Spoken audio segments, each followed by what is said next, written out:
오늘은 계시록 9장의 대환란 이전에 있을 성도의 휴거에 관하여 말씀드리겠습니다. 먼저 성경 데살로니가 전서 4장 16, 17절을 읽겠습니다. 주께서 호령과 천사장의 소리와 하나님의 나팔로 친히 하늘로 쫓아 강림하시리니 그리스도 안에서 죽은 자들이 먼저 일어나고 그 후에 우리 살아남은 자도 저희와 함께 구름 속으로 끌어올려 공중에서 주를 영접하게 하시리라. 아멘. 장차 이 땅에서 일어날 가장 놀랍고 큰 사건은 예수 그리스도의 재림입니다. 재림의 종류에는 공중 재림과 지상 재림이 있으며 또 그분께서 재림하시는 목적은 첫째, 거듭난 알곡 성도들, 즉 그분의 신부를 데리러 오시는 것이며 둘째, 원수를 심판 처리하고 땅을 회복하시기 위해서이며 셋째, 이 땅에 그리스도께서 직접 통치하시는 하나님의 왕국인 천년 왕국을 세우기 위해서입니다. 그러므로 성도의 휴거는 그리스도의 재림과 연관된 것입니다. 휴거라는 말은 성경에는 없는 신학 용어로서 들림받음 또는 공중으로 끌려 올라간다는 뜻이며 영어로는 글로리 또는 랩처라고도 합니다. 구약 시대에도 에녹과 엘리야는 죽지 않고 바로 하늘로 들림받음으로써 장차 있을 성도의 휴거를 예표하는 인물들이 되었습니다. 방금 읽은 데살로니가전서 4장 16, 17절에 의하여 휴거의 순서를 보면 첫째, 그리스도께서 공중에 재림하실 때, 둘째, 구원받고 그리스도 안에서 죽은 성도들이 먼저 부활하여 공중으로 휴거되는데 이때의 부활을 첫째 부활이라고 합니다.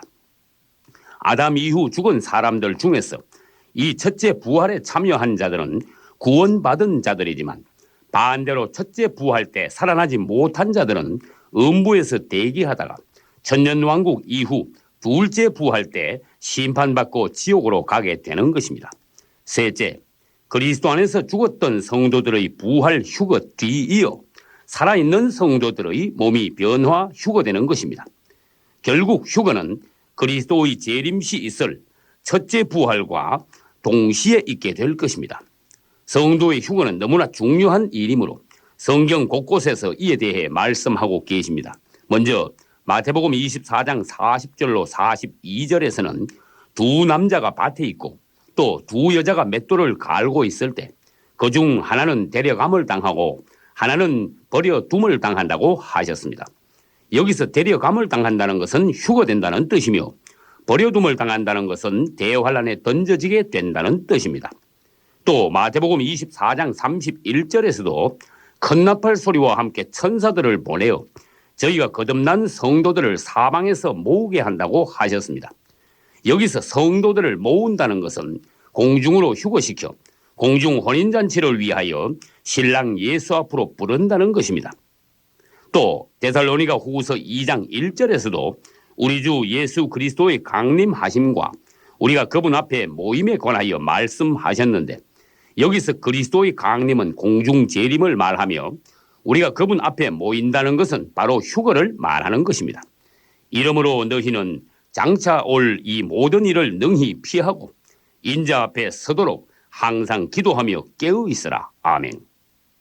그러면 예수께서 공중 재림하시고 성도가 휴거되는 때는 언제일까요? 그것은 마지막 한일의 중 전 3년 반에 있을 성도의 환란이 끝난 직후가 될 것입니다. 지금 우리가 그리스도의 재림에 관하여 그분이 언제쯤 오실 것이라는 식으로 날짜를 계산해 보는 것은 자칫 이단으로 빠지기 쉽게 되지만 장차 마지막 한일회가 시작되면 그때는 주님의 재림의 시기를 훨씬 정확하게 알 수 있게 될 것입니다. 또 그분이 오실 때가 되면 깨어있는 성도들에게는 어떤 방식으로든 알려주실 줄로 믿습니다. 그런즉 깨어있으라. 아멘. 이제 휴거의 의미에 관하여 몇 가지 보기로 하겠습니다. 첫째, 휴거란 구원의 최종 완성입니다. 타락하여 하나님을 떠난 사람들은 영이 죽고 혼은 오염되고 몸은 사탄의 거처인 육체가 됨으로써 지옥 형벌을 면할 길이 없게 되었습니다. 그러나 사랑의 주님을 찬양합시다. 우리가 예수 그리스도를 믿고 그분을 내 안에 영접할 때 우리의 죽었던 영은 즉시 다시 살아나게 되며 오염된 혼은 점차 새롭게 되어갑니다. 그러나 우리의 육체만은 여전히 타락한 몸으로서 끝까지 죄와 싸우다가 그리스도께서 재림하시는 날 우리의 몸까지도 변화받고 휴거되는데, 그때가 바로 우리의 영, 혼, 육이 모두 구원받는 구원의 완성의 때가 되는 것입니다. 그가 우리의 낮은 몸을 자기의 영광의 몸과 같이 변케 하시리라. 아멘. 고린도전서 15장 53절도 보겠습니다. 이 썩을 것이 불갑을 썩지 아니할 것을 입겠고 이 죽을 것이 죽지 아니함을 입으리로다. 아멘. 현재 우리의 몸은 육의 몸이지만 그분이 오실 때는 우리는 신령한 몸으로 바뀔 것입니다. 초림의 예수님은 죄인을 부르러 오셨지만 재림의 예수님은 의인을 데리러 오실 것입니다. 둘째, 성도의 휴거란 익은 곡식을 거두어 곡간에 드리는 영적 추수입니다. 마태복음 3장 12절을 보겠습니다. 그는 손에 키를 들고 자기의 타작마당을 정하게 하사 알곡은 모아 곡간에 드리고 쭉정이는 꺼지지 않는 불에 태우시리라. 아멘. 당신이 알곡이라면 당연히 하나님의 천국으로 들어가게 될 것이지만 당신이 이름뿐인 가라지, 거짓, 쭉정이 교인이라면 대환란을 거쳐 불못으로 들어가게 될 것입니다.